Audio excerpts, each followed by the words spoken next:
Welcome to the Elevated Trader Podcast. I am Dr. Kristin Kidgel. And I am Tracy Ball. Join us every week as we journey into becoming better traders. We believe becoming better traders involves elevating our skill, our mindset, and our health. In each episode, we will discuss the current book we are exploring, and we invite you to join us on this journey. Are you ready to elevate your trading, mindset, and health to the next level? Let's do this. Welcome back to part 7 of Money Grows on Trees by Jerremy Alexander Newsome. So moving on to chapter 6, which is titled Saying No Like It Is Your Job. It sounds like there are certain personalities that you're either yes, or you can be pretty stern and just say no to things. And I would think the general consensus is it's a lot of people probably say yes to too many things. And I know that I do. How about you?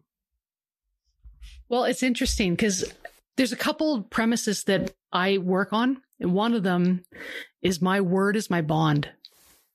So I have always been very deliberate in who I say yes to and who I say no to.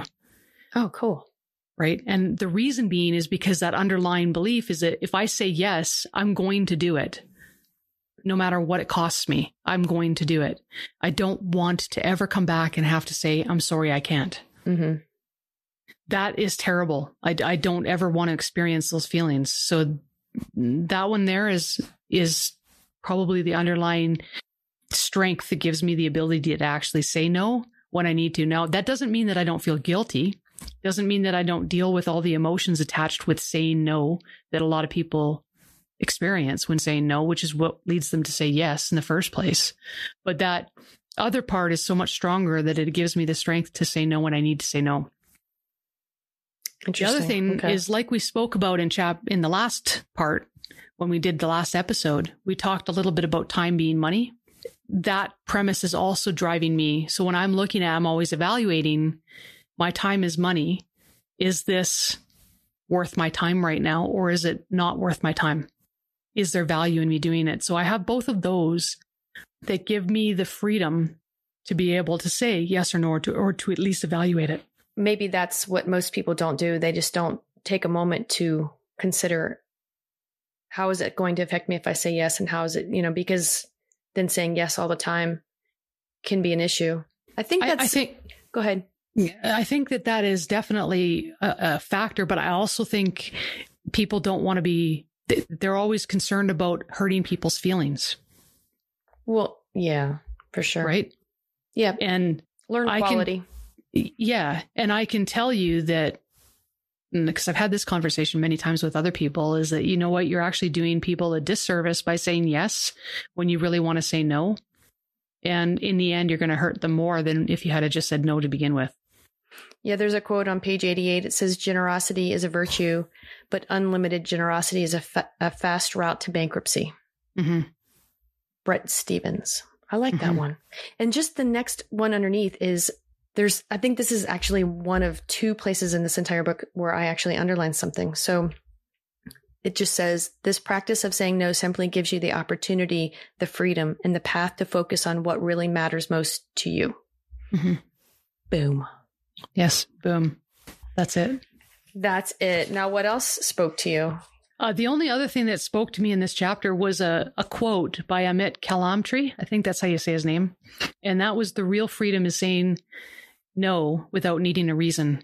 And this one here, when I heard that, all of a sudden I became very aware of my habits, because it's interesting because when I tell, like when I watch my friends or my significant others trying to say no, and then I see them trying to explain it and give, it's like, you know what, you don't need to give those reasons. You don't need to give those details. It's no is no, and people just need to accept it. But when it comes to myself, I'm noticing that I do exactly the same thing, which is justify why I'm saying no. But for me, I feel like it's more of a sense of need to maintain my integrity. Does that make sense? Yes. Yeah. Well, you're really big on that. You're really strong. You have a really strong sense of that. Whether you know it or not, you've just built that and you've created that over time. I do, but it's come to a point where it's almost, I mean, the integrity part is great, but I don't have the trust issue that people believe that I have that integrity. You know what I mean? So between the ears. It is. So I feel, even though I know, like, if I sit back and think about it logically, I know that people trust me, but I still feel like I have to defend it and earn it. And so therefore, when I'm placed into those types of situations, I feel like I need to justify it to make sure that people don't think that I'm being untrustworthy. I think it's because I'm a contractor. And because I'm I was a contractor, I'm not a contractor anymore, but because I'm a contractor, they have such a poor reputation, and I have been trying to fight over somebody else's reputation. Contractors in general have a reputation of being scumbags. They have a reputation of being cheaters and liars and thieves and dishonest. And in our business where I live, we have dealt with a lot of that, where we've come in after the fact, and the stories that we hear are from, you know, these people have been had. They gave their money to a contractor. The contractor didn't finish the job, or they did it poorly. And then they just horror stories. And we go in and try and clean it all up and fix it and what have you. So I think that I have that sense of reputation that I'm always trying to make sure that I'm above. Yeah. And that's an asset. It is. But that's freedom. That real freedom is saying no without giving a reason. And I need to get there. And this brought that to a head. It's made it very aware. And I find that anytime you want to change habits, you want to change behavior, the first step is becoming aware of those habits and those behaviors. So yeah, admitting it. Exactly. Right? Yep, for sure.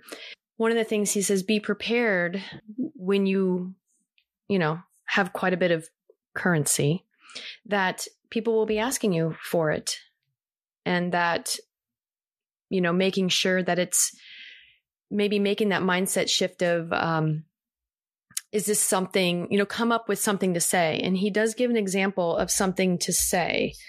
So on page 87, he gives a quote, so to speak, on if you find yourself in a situation and you need something to, like a retort or something to say that makes you more comfortable at saying no when people ask you for money, it says, that is thoughtful of you to ask. Thank you. I know you're probably scared of asking and it takes courage. However, I am not an expert in, insert their idea if someone asks you to invest in their idea. And per my financial plan, I am only allowed to take financial risks in areas where I'm an expert. So he changes the quote a little bit further down on the page where it says, if you find yourself in an comfortable saying and using the term, it's not in my financial plan to take risks in areas where I'm not an expert. So basically, there's just a couple of different ways to work on that verbiage. But I really, really like that. Yeah, for sure. Another thing that I want to bring up regarding what you just said, because this is an area that I'm not concerned with. I'm not worried about family or friends coming to me and asking me for money. And one of the reasons that I'm not concerned with that is my circles are very, very small. I have a very small unit of friends and people that I consider family. They're meaningful to me. Those relationships are important. I have extreme value inside of those relationships. So keeping that small and keeping that very deliberate and defined, and it doesn't have to be small. It just has to be deliberate, that the people around you that you consider to be friends and family are people that have true, genuine value with you. They're relationships that are strong and nurtured and good. And I think when you surround yourself with people that are like that, you form somewhat of a pod that is protected because it is built on strength and intelligence and all of those different things. Well, I'm actually going through a mental process right now, thinking the more people find out how valuable you are, the more people find out your net worth, the more people that you would unexpectedly have come to you in an email or a Facebook message or something like that, or a tweet going, Tracy Ball, would you please consider investing in my idea? You have to be ready for those situations. That's kind of where my brain was going with this. It's going to be so you're prepared with being caught off guard. But I see what you're saying is you're keeping this tight knit to not have to maybe keep being low in the radar. It's not even that. It's not even that. It's not the low on the radar. I recognize that my ability to say yes is determined whether or not I know you well enough. If I don't know you well enough, it's easy for me to say no, right? Well, if you are in love with elephants and have this thing about saving all the elephants on the planet, and then this person comes out of some other country because they've heard about your love for elephants and you're worth billions, you got to be ready. That's all I'm saying. If anything, this chapter, because I don't really think I have a huge problem saying no, but there are definitely times like this chapter I think has made me stronger at the capabilities of saying no. But that quote alone, how he's kind of worked those words in there. Yeah. I'm like, okay, I'm ready. Bring it. Just a thought. No, I totally agree. I don't think that I would have difficulty saying no unless you came and asked me, do you want to support the elephants? And I'd be going, okay, finally, I have somebody that I can trust. That wants to support the elephants. Let's do it. Otherwise, I'd be looking for areas to support the elephants. And just, how did you know I even love elephants? Are you serious? I totally just guessed. Everybody needs to understand that I totally just took a stab at, because he uses, I think, gorillas. Yeah, right here on 87, he uses gorillas. And I'm like, I'm not going to use a gorilla. But yeah, I just took a stab at elephants because elephants are so cute. I think they're the most incredible species on the planet. Wow. Okay, wow. Yeah. I just got goosebumps. That's kind of cool. Thank you for joining us today. For more information about the show, as well as our list of current reads, check us out at www.theelevatedtrader.com. Remember to subscribe and share if you found value in today's episode. See you next week.